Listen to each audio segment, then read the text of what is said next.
Time magazine actually named it one of the top 100 best fantasy books of all time. Huh? Yeah. Okay, what was number 1? They don't give specific order of 1 to 100. It's just a non-ordered list of 100 books. That's what I call a cop-out. I know. Time magazine. They're not giving us single decimal points. See, when you come to Ramble, we will give you to the nearest hundredth. Every time. Oh, yeah. We will not do what Times is doing and be fair.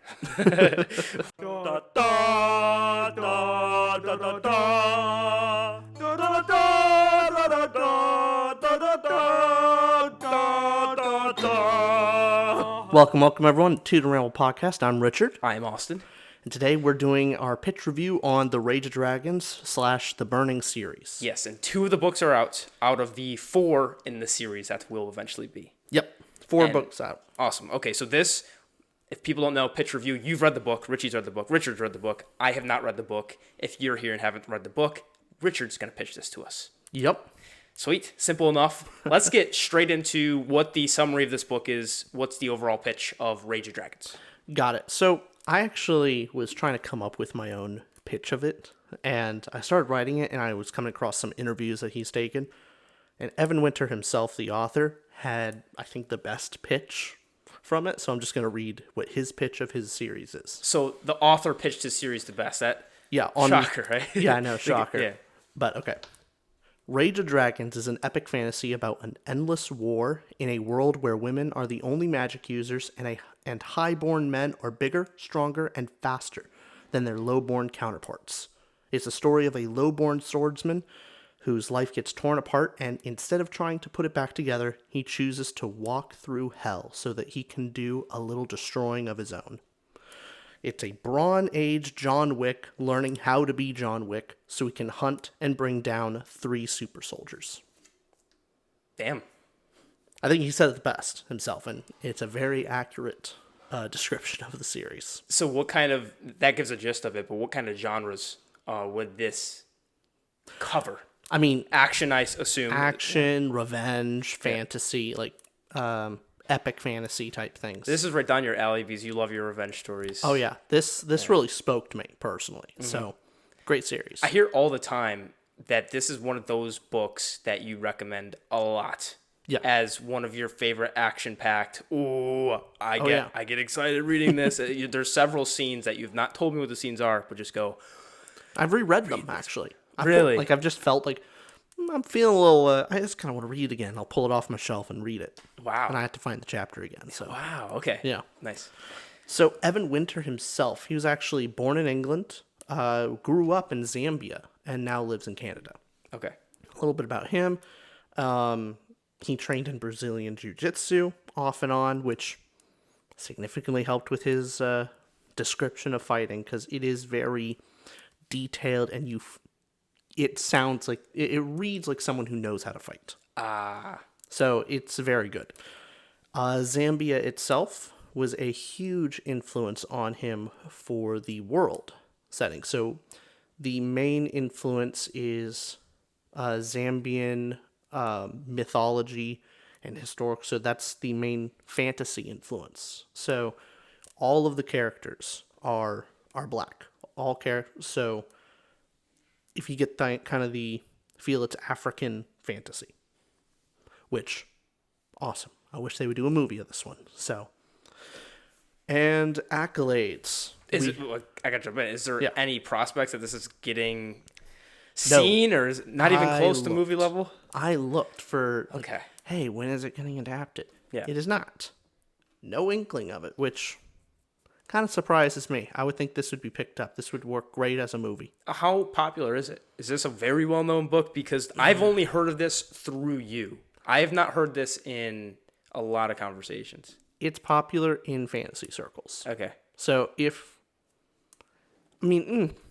then, I guess it's not super well-known. Yeah. It should be. I mean, there are more popular, so in concerning action fantasy, Joe Abercrombie is more famous.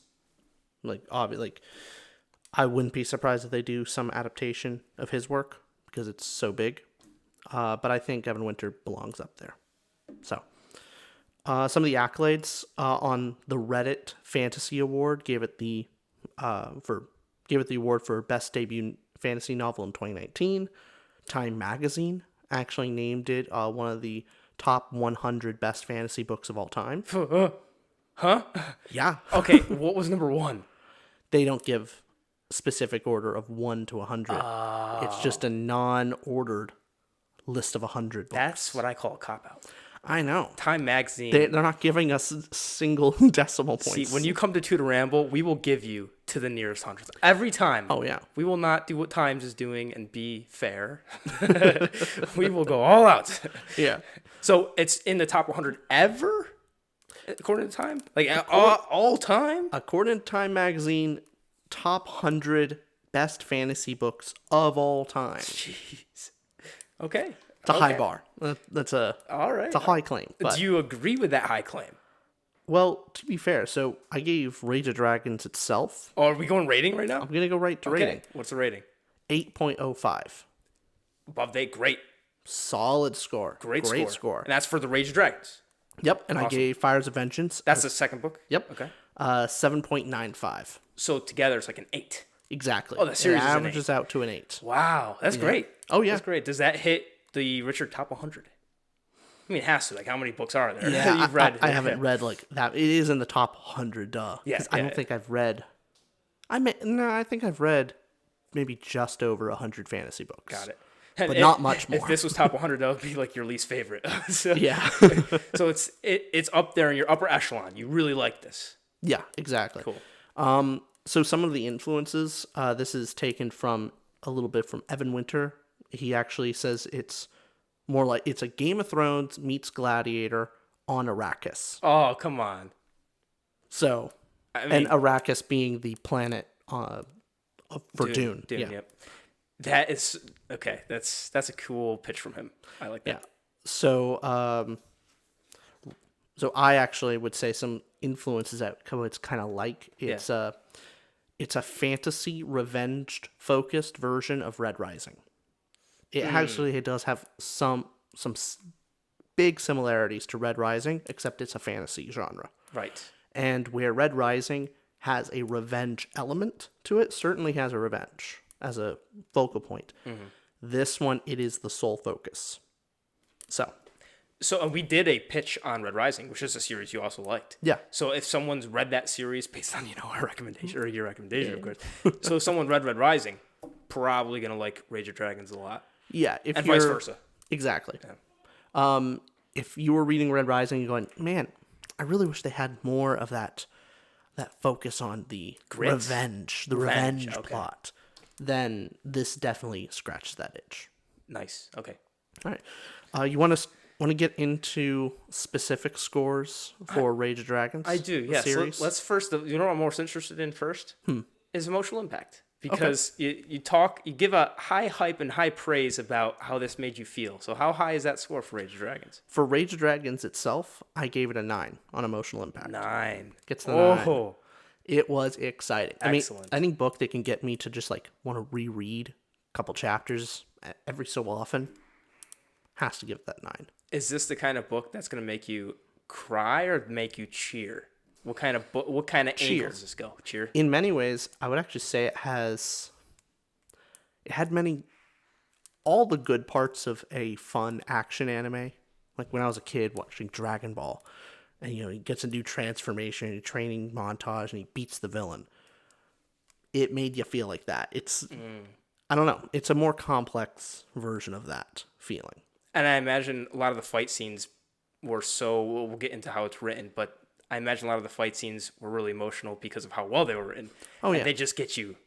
Is that accurate? It's just this big underdog story. And so when you see the underdog going up against insurmountable odds, and just the determination is just fun to read. Hence why he says it has elements of Gladiator. Yeah, exactly. And Gladiator's a fantastic movie. So. Oh, yeah.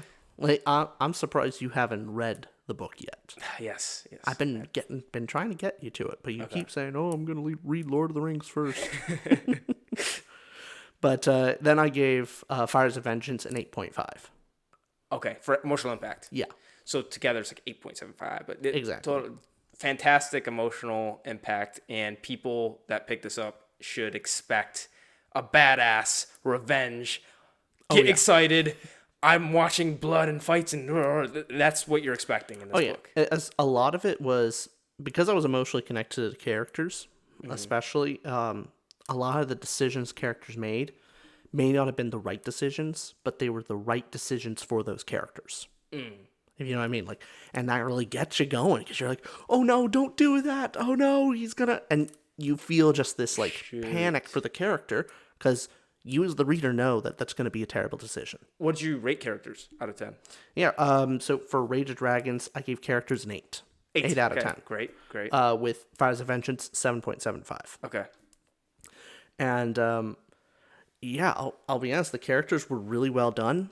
However, there is a kind of tunnel vision of characters. So this is how I kind of say, because it's such a revenge-focused story, and how people say revenge is kind of like, you get tunnel vision. Everything is kind of ignored except for your sole focus. Very one note. Yeah. Exactly. Well, you ignore all other parts of your life and things that should probably be important, and you're solely focused on revenge. And in this case, the main character gets the most love because it's one POV, and you get a lot from him. And he really carries it because, duh. But the side characters are actually pretty good. Quite a few of them, you have a kind of Band of Brothers, Bridge 4 type deal with it, and so that gets you kind of really invested. But the main character himself is so interesting in that you understand all his decisions, even if they're wrong. So yeah, characters, really great. And main character really carries the whole thing. But I'll get right into, before I forget. Yeah. I really liked the insight on hard work versus talent with the character. Okay, as a message. And, but a bit more complex than that. And so there's the difference between hard work and talent, and even more so the difference of someone who has talent but is also a hard worker. And so you always see the classic trope of where, the person who has a lot of talent but doesn't really try very hard, and the underdog who works really hard and is able to overcome talent. But what if your rival has a lot more talent than you and also works just as hard as you? What do you do? How do you ever catch up? Damn. Okay. And so I really like that there was that kind of theme there. And what does that mean? What does that mean for your underdog? Like, how do you overcome that? When you have a natural advantage plus the hard work behind it. Yeah, exactly. Okay. And so it's like, how if you work just as hard and you're 5'6" and want to go into the NBA, you're just out of luck. Exactly. Whereas if you're this guy that's 6'6" and the guy that's 5'6", there's a huge advantage, even if if you both work just as hard. So it's a reality. Exactly. And how do you overcome that reality? Did you hear in my voice just how pissed I was? Like, a 5'6" guy can also play basketball. It's possible, guys. I'm gonna read this book now. There's a person like me out there. But yeah, I also felt similar. If you've watched Django Unchained, I get a lot of that from it. So that was a movie that it kind of reminded me of. But I want to kind of go back and continue on. Go with the plot. Okay, plot. Plot, I rated a 8.75 for Rage of Dragons. Oh my god. And Fires of Vengeance an 8.5. Oh. So killer plot. Very good plot. And the big reason that I give such a high score for the plot is the pacing. Okay. Pacing is just so fast paced and near perfect pacing. Wow. Not perfect, but near perfect. Like, I would say the maybe beginning is probably a little slower, harder to get into. Maybe some things drag a little bit, but overall, 90% of the book. It just doesn't stop. Yeah, that exactly. kind of pacing. Nice. Breakneck speed. So I mentioned before the tunnel vision with the main character, and so that leads a lot of the fun aspects of it, where you find out about other things that are happening in the world through the grapevine. Like, you don't actually get to find it. You find out through the main character, but the main character is so tunnel vision focus. Yeah. Stuff's going on around him. He doesn't really notice. So you have to pick up little things through the plot to piece it together. Okay. I like that. And so with the pacing, this being just a constant page turner, would you say? Like, you finish a chapter, you're going to have to pick up the next chapter. Oh, yeah. Okay. I think it was like chapter 3 or 5. Don't know. But after that, I couldn't put it down. So don't read this on a hammock. Read this where? Read this in by a fire. Oh, yeah. Read by a fire. There you go. Or always read by a fire. Always read by a fire. Okay, I mean, that's always the best. And a rocking chair. That is true. Rocking chairs are the best. It's the best place to read, best place to write, best place to think. They're essential. I think we should upgrade our chairs. I don't think you would like that for editing. Sway in and out of Sway view. in and out of Where the are frame. they? Where are they going? Okay, so fast pace. Anything else on the plot? The pacing was fantastic. Is there a great climax? How's it? How are the acts? I mentioned this before, but in terms of plot, it is so well thought out. So Evan Winter has talked about before in interviews how he plans out every single aspect of his book to the point that whatever the page count of his book is, he has written notes that are about a fourth the size of it. So book that is 400 pages. 100 pages of notes. 100 pages of notes. See that quick math? I got that. There you go. But he has that detailed of notes going into the plotting, the character decisions, all that, and it really shows. So there's no plot holes. There's the decision. Sometimes when a character makes a decision, you go, "Oh, that character only made that decision because of the plot." Not so in this one. Gotcha. Even though you could see it that way, like that decision drove the plot forward, and it was a stupid decision. It was a reasonable stupid decision. Like, oh yeah, that specific character would make that mistake. Okay. Because you don't like incompetent characters. You don't want a plot to go forward because they're being stupid. However, but if they are stupid, if they are being stupid, is there a reason behind it? A damn good reason, yeah. Exactly. Yeah, so, like, there's a specific moment you can put yourself in their shoe.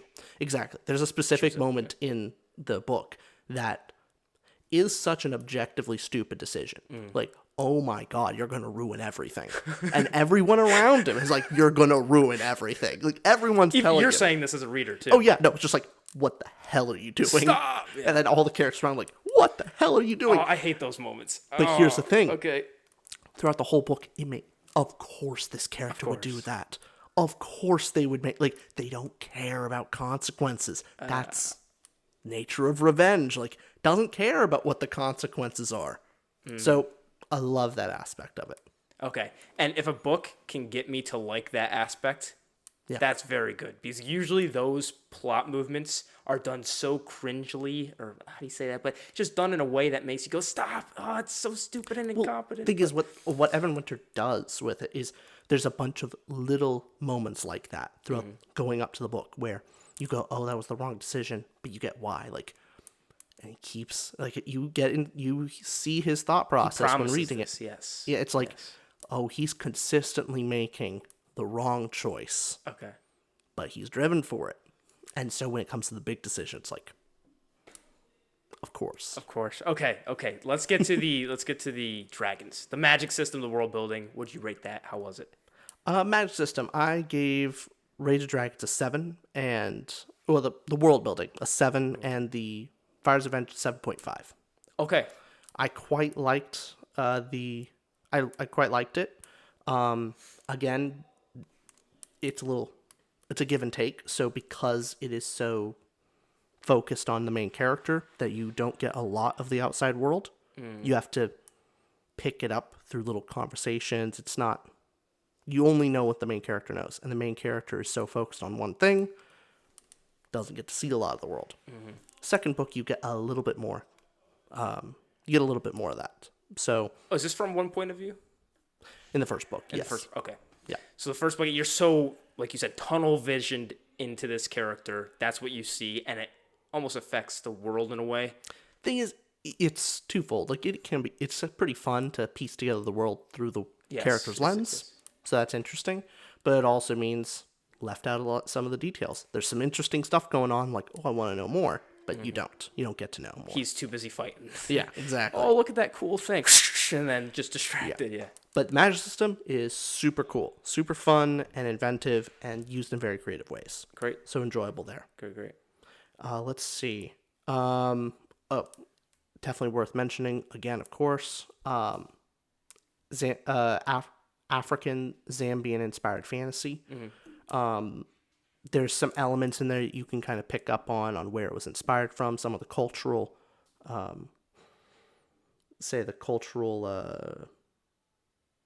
traditions, aspects you can see from African culture.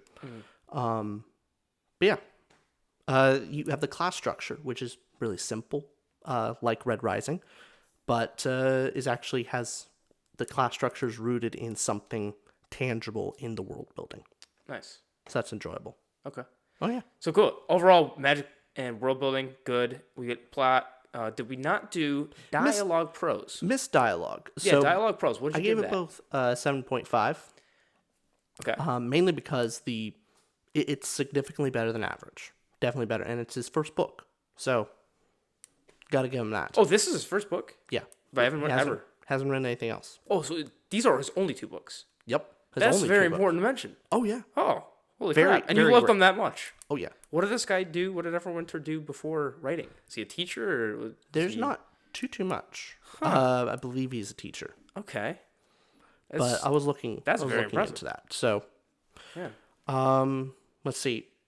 The dialogue definitely has some wit and variety, but the highlight of the writing, of course, is the battle description. So, the fighting and battles were really put you inside the fight. It doesn't pull out. It is hyper-focused on every action, every move the character's making, and so it really pulls you in. Okay. Super enjoyable. Fantastic. Well, let's give it the Richie thumbs up score here. What you feeling? Let's see. How many thumbs Solid 2 thumbs up. Oh, wow. Solid 2 thumbs up. Just in case people don't like our rating system of the decimals. Oh, in case you don't want decimals. Yeah. We could do the thumb system because that's always reliable. So 2 thumbs up. Yeah. An absolute. Would you say the M word? A must read? How'd you know what I was talking about? I know you, man. Oh, we're on the same wavelength. That was so cool. I thought you were going to be like, what's the M word? No. It's a must read book. Yeah, I would say for action fantasy, it's a must read. Okay. Like if you're more into like the world building stuff, if you're into like, let's say you like Lord of the Rings, and because you just love that world building, the great adventure type thing, maybe it wouldn't be for you. Like maybe that's your niche, fine. Okay. But if you like, say, a Brandon Sanderson, you like that action, you like Joe Abercrombie, read Rage of Dragons. Yeah. There you have it. All right. Alrighty. Thank you, everyone, for watching, or if you're on Spotify or Apple Podcast listening, be sure to give us a follow, like, share, subscribe, all that junk, and we'll see you guys next week. Bye-bye.